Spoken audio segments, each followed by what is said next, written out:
Nakakatakot. Parang seryosong usapan. No? Ano? Mag-mic ka nga. Ah, For ano lang, for backup purposes lang. yan. Hello? Charot.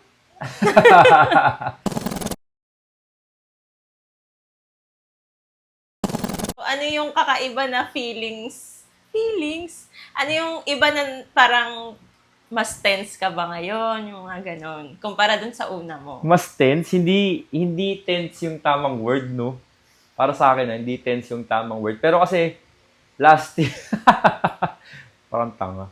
Last year pa lang kasi, actually last 2 years pa lang nung wala pa akong booth, tapos nag-attend lang kami ng Toycon magkakaibigan. Nagtanong-tanong na ako sa mga friends na nagbo-booth na. Sila Ice, yan, sila Mako, sila Ate Che. Yan, nagtanong-tanong na ako sa kanila na kamusta yung Toycon kung kumita ba sila o hindi.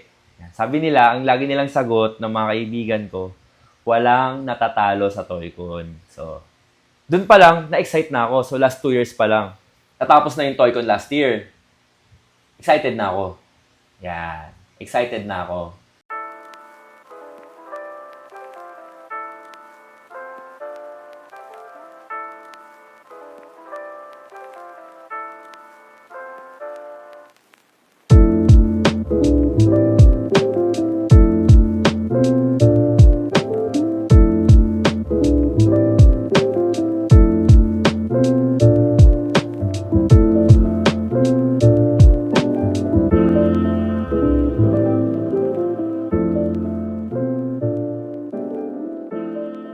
Lahat gusto ko na yung preparations and all, hinahanap ko na yung mga kailangan kong gawin, kinontak ko na yung mga kailangan kong kontakin. Alam mo naman yun, di ba? Ba't tumatawa ko? Kaya bago dumating yung Toycon nitong 2024, well, may mga kulang pa, may mga hindi ako nabili dahil wala akong sobrang time. Kasi bakit? Kahit na tinutulungan nyo ako, ang nangyayari kasi, syempre, nag-aasikaso ako ng vlog, ng videos, nagla-live sila ako, nag-aasikaso ako ng mga items. At the same time, inaasikaso ko yung Toycon. At the same time ulit, gastos siya. Okay? Yung preparation kasi gastos, pero excited talaga ako. Kasi gusto ko bongga yung booth ko kahit papano na may progress siya compared to last year.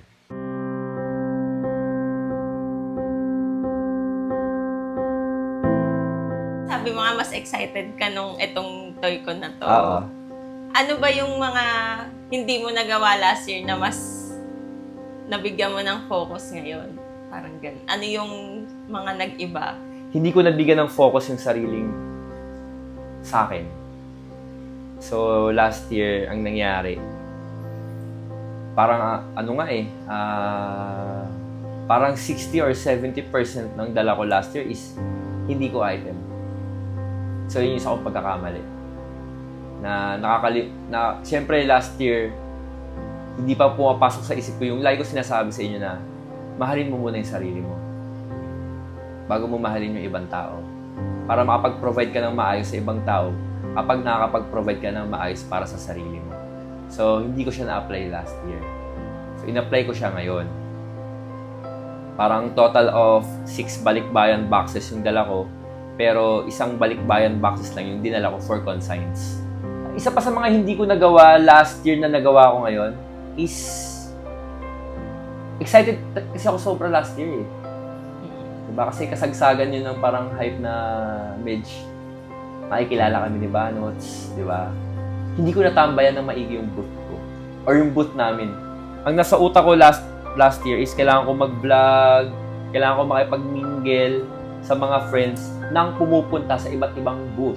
So sabi ko, this year, this 2024 ng Toycon, hindi na, nakakapagod din kasi. So, ginawa ko, tumambay na lang ako sa booth ko.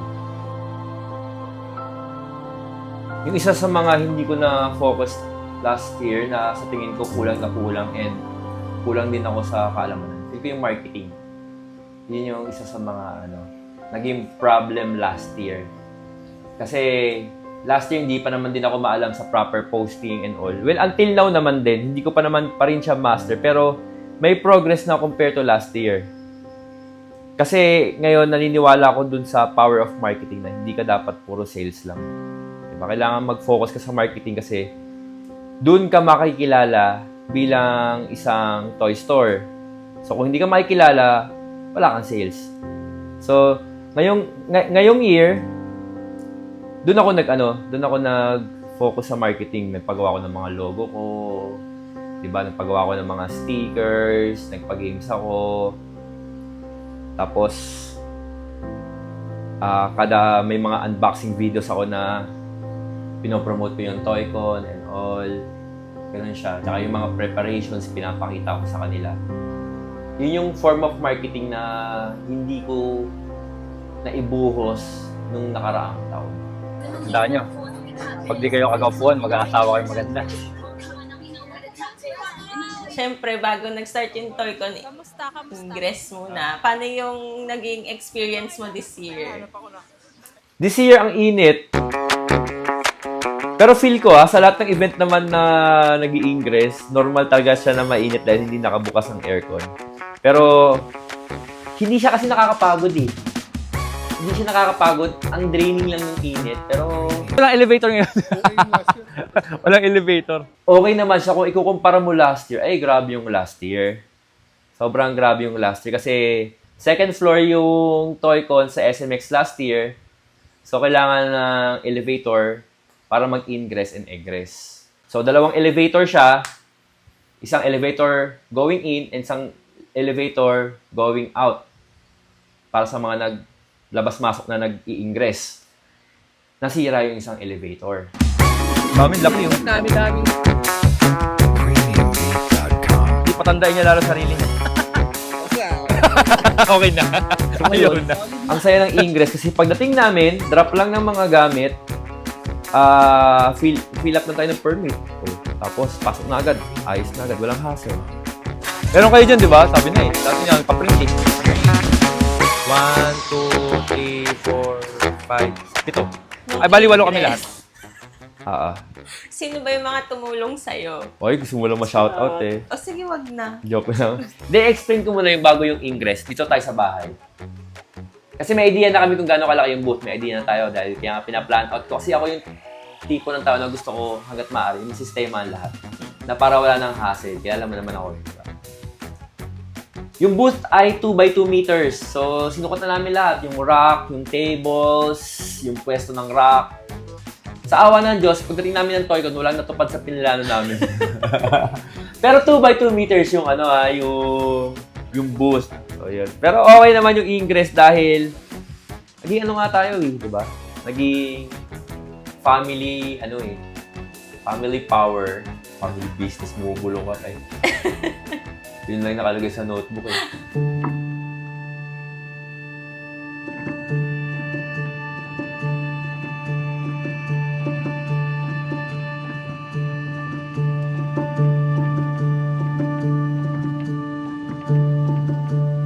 Sa baba, dun.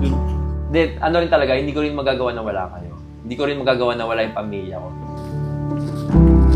Hey, ito! Ito! Lahat to ipakalat dun. Gawin nyo to. Lahat yan. As in lahat yan. Boyfriend ko nga pala si Renzi May. Lahat kasi nagtutulungan. Diba? Sinasabi nila marami ng toy seller. Competition na talaga siya eh. Kung gusto mong i-take as competition sa ibang tao or sa kapwa mo seller, competition siya. Pero, at the end of the day, kapag wala ka ng matakbo ang iba, tatakbo ka sa mga kapwa mo seller. And yun yung kinagandahan sa bilog na meron ako. Yung mga friends ko, kahit na meron silang ibang inaasikaso, kahit na meron silang ibang ginagawa or wala silang time para sa ibang bagay, kapag humingi ako ng tulong sa kanila, kapag meron sila, oo agad. Yun yung kinagandahan ng toy community. Diba? Para kang simpleng batang wala kang laruan, pero naman ako laruan mo, laro tayo. Oh, sige, laro tayo ito, laruan ko. Ganun yung nangyayari.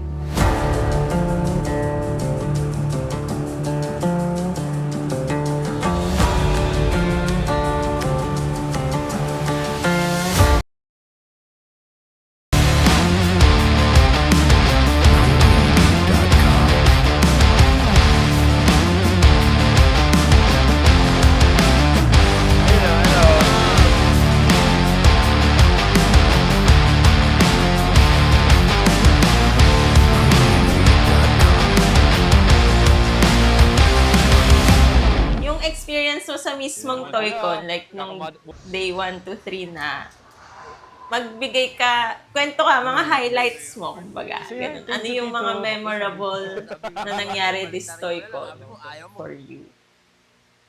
Memorable? Alam mo, the whole Toycon is very memorable to me this 2024. Sobrang daming positive na nangyari. Na lahat ng mga nilulook forward ko nangyari siya. Ay, nakita ko kayo, nakasarado pa kayo. Oo nga, medyo late na kami. Ilang beses kong binalik-balikan ko. Oo, di na kaya ng dentista. Hindi na kaya. So, imbis na pinangaasal. Huwag tayo magpaka-impokrito. Maganda ang sales niyo pa nga. Aso ka. Okay, pero nga like ko sinasabi is bonus lang yun. Kasi bakit? Hindi naman ako kumita last year eh. Negative na ako, pero masaya ako. Di ba? Kumbaga, sabi nga ni Noy, ng Toy Shop Manila, isipin mo na lang, form of marketing yan yung nangyari sa'yo last year. Pero oo naman din. Diba? Kasi marami ako na-meet na friends and all. Isa pang memorable, is yung nakakataba ng puso na pumunta sila para makita ka. Kasi, well, sikat na tayo, pero hindi ko pa naman tanggap na sikat ako. Pero, Sige, sir. Sige, brother. Okay, ingat. Dala pang hapon, pero lang niya ako. Ha? Girl! Ando nanonood ng concert. Alam kumakanta.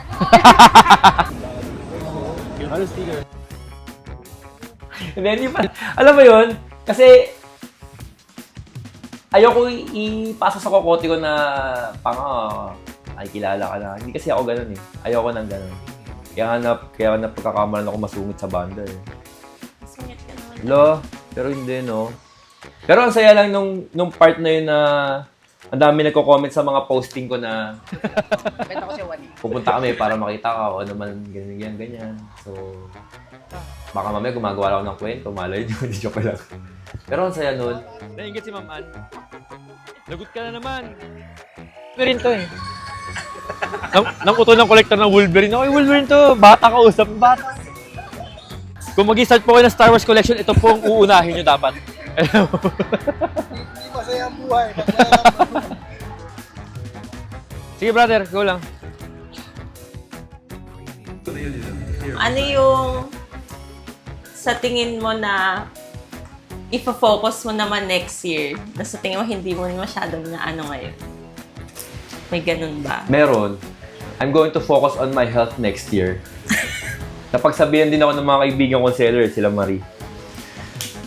Hindi pwedeng wala kang dalang vitamins, Pangs. Hindi ka pwedeng wala kang dalang paracetamol. Hindi ka pwedeng walang dalang mga efficacy, pang masahe-masahe. Kasi nga, siya eh, parang siyang survival. Alam mo yun, parang nasa isang malaking kakahuyan kayo na puro laruan lang at Pasok. kailangan nyo mag-survive in 3 days nang walang nagkakasakit. Kasi nung 3rd day nga, sama na ng pakiramdam ko. Di ba nakaganyan talaga ako? Tapos biglang may darating. Boss Pangs, pa-picture! Tara, picture tayo! Parang, kailangan mo maging energized para sa mga kaibigan mong dumarating. Kasi kung parang patay na lantaro na parang gusto nilang bumili, nakaganyan ka na lang doon. Ay, huwag na tayo bumili kay Pangs. Parang kailangan niya magpahinga. Sa iba na lang tayo. Di ba? Parang, wag na natin lapitan. Nakakahiya naman. Baka nagpapahinga. Mag-toycon kayo dahil una sa lahat, palagi kong sinasabi, yung kita ay bonus lamang. Pero isa ang toycon sa paraan para makilala kayo bilang seller. Ibig sabihin, very, very, very, very, very good siya for marketing purposes. Hindi ko pinagsisisihan na nag-toycon ako. At hindi ko rin pinagsisisihan na nag-toycon ako last year at nalugi ako. Hindi. Kasi nag-bounce back siya ngayong 2024. Hindi ganun kalaki yung kinita ko, pero pag uwi ko ng bahay, kinabukasan halos lahat ng utang ko bayad na. So, ganun siya. Masaya ako, nakakabayad ako ng utang.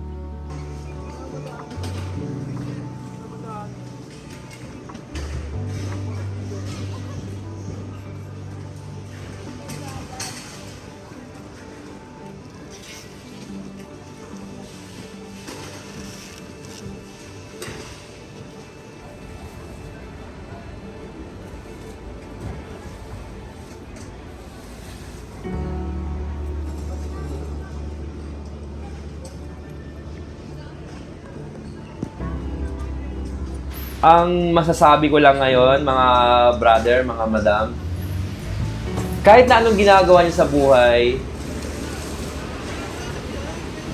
kailangan may progress. Okay? Kahit natutulog kayo, dapat may progress. Kung hindi ka makatulog nung nakarang gabi, 2 hours ka na natulog, dapat kinabukasan 2.5 matulog ka na. 2.5 hours makatulog ka. Progress lang lagi. And yung like kung sinasabi na dapat laging constant. Yung consistency nyo. Yung consistency nyo sa bagay na mahal nyong gawin, dapat hindi mawawala yon. Diba? Hindi siya dapat mawawala. Yung palagi kong ine-example sa asawa ko, sa mga friends ko, napapanood nyo ba lagi yung mga napopost sa social media na nagbabike from Manila kasi gusto nila umuwi ng province pero wala silang pera. So, dala nila yung sidecar nila or bike nila. Araw-araw, nagbabike sila. Magpapahinga lang sila kapag napagod sila or nagugutom sila at kakain sila. Pero after nun, papadyak na sila ulit para papuntahan yung uuwian nilang bahay. So, ibig sabihin mga brother, simple, slowly but surely, at the same time, consistency. Araw-araw kayong pumadyak papunta sa kailangan yung puntahan. Pero, hindi kayo makakapunta sa kailangan yung puntahan kahit araw-araw kayong pumadyak kung hindi nyo alam kung saan kayo pupunta. Ibig sabihin, kailangan meron kayong goal. Kailangan palagi kayong may goal in life. Ngayon, kapag tupad mo na yung isang goal, kailangan may panibago kang goal. Kailangan meron kang panibagong mission in life. Kailangan malaman mo kung ano yung purpose mo sa buhay. So, ang iiwan kong tanong sa inyo, mga brother, ano ang purpose nyo sa buhay? Mahal ko kayo. Champion! Mwah.